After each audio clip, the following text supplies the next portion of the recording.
दोस्तों, आज का वीडियो उन लोगों को देखने के लिए फ़ायदा होगा जो लोग नया बिज़नेस शुरू करना चाहते हैं और उन्हें ये नहीं पता कि मुझे कौन सा बिज़नेस करना है, कैसे करना है, किन किन फैक्टर्स को मैं देखूं जिससे मैं ये डिसीज़न ले सकूं कि मुझे बिज़नेस करना है या नहीं करना है। उसके लिए मुझे क्या क्या ज़रूरत पड़ेगी, क्या क्या मेरे अंदर होना चाहिए जिससे मैं ये बिज़नेस कर सकूं। अगर आप भी ये सब जानना चाहते हैं तो देखिए आज की हमारी वीडियो। स्पेशली जो हमारी ये क्लीनिंग इंडस्ट्री है, होम केयर इंडस्ट्री है, उसके बारे में बात करेंगे। दोस्तों, मेरे पास कई बार मेल आए हैं, कमेंट्स भी आए हैं जिसमें बहुत सारे लोगों ने ये पूछा है कि सर अगर हमें होम केयर इंडस्ट्री में, क्लीनिंग इंडस्ट्री में जाना हो तो हमें क्या क्या ज़रूरत पड़ेगी, हमें जाना चाहिए कि नहीं जाना चाहिए, हम ये डिसीज़न किस आधार पर लें। तो आज ये वीडियो मैंने उसी के लिए बनाई है और ये हो सकता है 2-3 पार्ट में बने, क्योंकि बहुत डिटेल्ड जानकारी है जो मैं अपने अनुभव के आधार पे आपको दूंगा, जो मैंने इंडस्ट्री में देखा है, जो मैंने कंसल्टेंसी के दौरान देखा है, तो उस सब के बारे में बात करूंगा। अगर ज़्यादा लंबी वीडियो बनेगी तो हम इसे पार्ट्स में बना लेंगे। तो मैं हूं सचिन कुमार, आप देख रहे हैं मेरा चैनल केमिकल सर जी, और जिसने सब्सक्राइब नहीं किया हुआ है तो सब्सक्राइब कर लीजिए। चलिए शुरू करते हैं कि इसमें हम क्या क्या बात करने वाले हैं। दोस्तों, जब हम ये डिसाइड करते हैं कि भाई हमें कोई अपना बिजनेस करना है तो हम किस किस फैक्टर्स को ध्यान में रखें। सबसे पहला ज़रूरी होता है कि सबसे पहले तो आप अपने खुद को ही ध्यान में रखिए, नंबर 1 बात। नंबर 2 बात, जो भी आप बिज़नेस शुरू करना चाहते हैं उसके लिए सबसे इम्पॉर्टेंट है प्लेस में बहुत सारी चीज़ें आती हैं, उसकी डिटेल बाद में अभी विस्तार से बात करेंगे। उसके बाद आता है प्रोडक्ट, कि आप किस प्रोडक्ट का बिज़नेस करना चाहते हैं। उसके बाद आता है प्राइस, कि आप किस प्राइस का माल बनाना चाहते हैं। और उसके बाद आता है प्रमोशन, कि आप अपना जो भी माल आप बना रहे हैं, जिस भी बिज़नेस में जा रहे हैं, कि उस बिज़नेस को आप कैसे आगे प्रमोट करेंगे ताकि आपका काम आगे चले। ये 5 फैक्टर्स होते हैं जिनको हमें एनालाइज करना चाहिए और उसके बाद फिर हमें ये डिसाइड करना चाहिए कि भाई हम इस बिज़नेस में जा सकते हैं कि नहीं जा सकते हैं। ऑलरेडी आप बिज़नेस में हैं तो आप इन 5 फैक्टर में से देखिए कि ये जो 5 फैक्टर हैं इनमें से कौन कौन सा फैक्टर आपके लिए प्लस हो रहा है, कौन सा नेगेटिव हो रहा है। कोई जो नेगेटिव हो रहा है तो उसको आप कैसे इम्प्रूव कर सकते हैं। तो जितनी भी आगे हम बात करेंगे इन 5 फैक्टर्स के ही मद्देनज़र करेंगे ताकि आप डिसाइड कर सकें कि अगर आप बिज़नेस करना चाहते हैं तो करें कि ना करें, और अगर कर रहे हैं तो आप सही तरीके से कर रहे हैं कि नहीं कर रहे हैं, या उसमें क्या क्या इम्प्रूवमेंट करना है। तो सबसे पहला जो फैक्टर मैंने बताया, सबसे पहला है सेल्फ। सबसे पहले अगर मैं बिज़नेस करना चाहता हूँ, मेरे मन में ये आ रहा है कि भाई मैं बिज़नेस करूँ, तो सबसे पहले तो आपको ये सोचना चाहिए कि आपने डिसीज़न क्यों लिया है कि आप बिज़नेस करना चाहते हैं। क्या आपके अंदर वो क्षमता है, या आपको ट्रेनिंग की ज़रूरत है और ट्रेनिंग से आप वो अपनी क्षमता डेवलप कर सकते हैं। क्योंकि ऐसा नहीं होता कि आप में क्षमता नहीं है तो आप नहीं कर सकते, लेकिन आपको फिर कहीं से सीखना पड़ेगा। लेकिन कुछ बेसिक क्वालिटीज़ होती हैं बिज़नेस की जो अगर आप में हैं तभी आप बिज़नेस कर पाएंगे। जैसे कि कुछ क्वालिटीज़ क्या है। नंबर 1, चीज़ों को आप कितनी जल्दी से समझते हैं।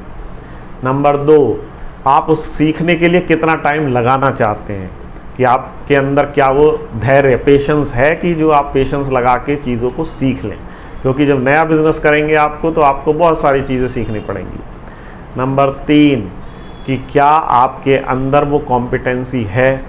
नंबर 4, क्या आपके पास उतनी पूंजी है जिस स्केल पर आप जाना चाहते हैं, कैपिटल है क्या, नहीं है तो क्या आप अरेंज कर सकते हैं, क्या आपके पास जगह है, क्या जो बेसिक रिक्वायरमेंट्स जो हैं एक बिज़नेस को करने की, कि क्या आपके पास वो हैं। और सबसे ज़रूरी कि क्या आपका एटीट्यूड है बिज़नेस करने का।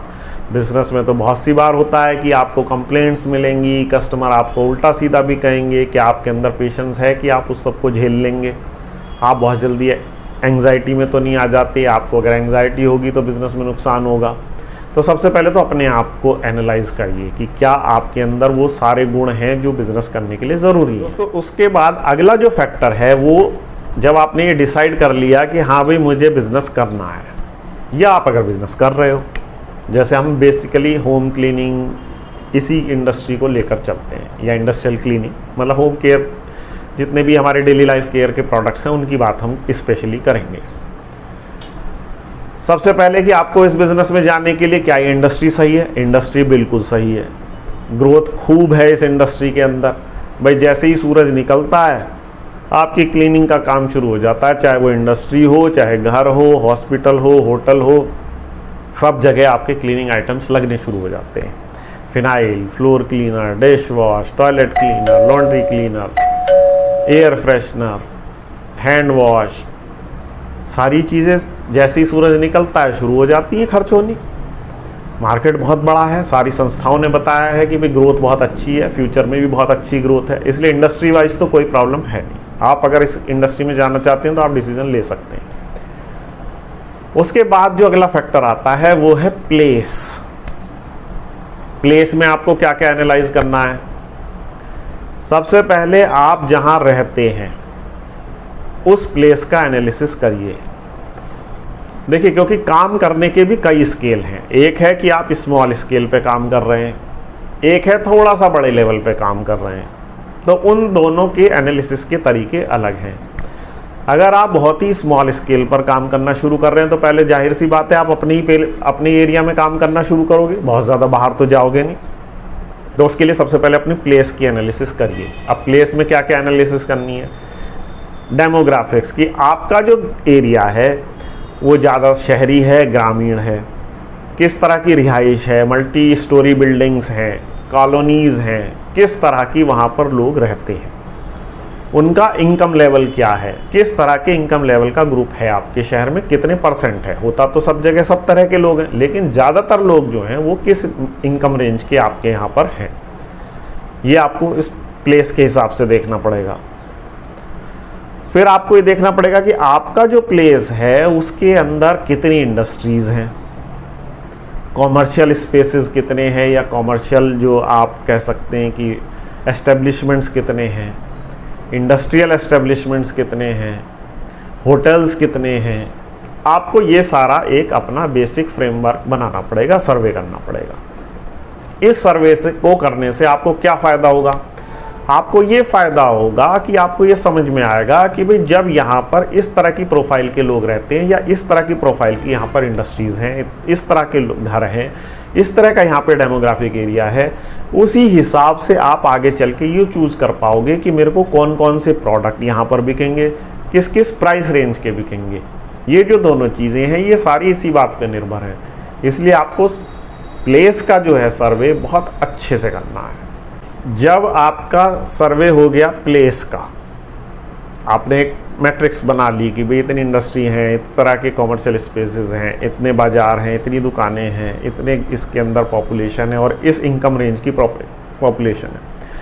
उसके बाद आता है प्रोडक्ट, कि भाई आपने जो सोचा है इंडस्ट्री कि मैं इस इंडस्ट्री में एंटर करूँगा, और ये जो चीज़ मैं बता रहा हूँ ये सभी प्रोडक्ट्स पे, सभी बिजनेस, सभी इंडस्ट्रीज़ पे लागू होती है, लेकिन यहाँ पर हम क्योंकि होम केयर की बात कर रहे हैं उससे करेंगे। जब आपने सोच लिया कि भाई मुझे इस cleaning industry, home care industry में जाना है, अब आपने पहले लगाया कि भाई मेरे प्लेस में इस तरह की प्रोफाइल है, आप उसी प्रोफाइल से मैच करके अपने प्रोडक्ट देखो। जैसे कि अगर आप सोचोगे कि भाई मेरे यहाँ पर इस तरह के लोग नहीं हैं जो डिश वॉश, आपका लिक्विड डिश वॉश यूज़ करते हों, तो आप लिक्विड की बजाय पाउडर डिश वॉश पे या केक पर उस तरह की सोचोगे। आपके यहाँ पर इस तरह के लोग हैं कि जो लिक्विड डिटर्जेंट यूज़ नहीं करते, तो पाउडर, वॉशिंग पाउडर को देखोगे। आपके यहाँ पर है कि भाई जो लोग फ्लोर क्लीनर में फिनाइल ही इस्तेमाल करते हैं, बहुत ज़्यादा वाली बढ़िया फ्लोर क्लीनर इस्तेमाल नहीं करते, तो आप उस तरह का प्रोडक्ट सोचोगे कि वाइट फिनाइल बनाऊं कि ब्लैक फिनाइल बनाऊं।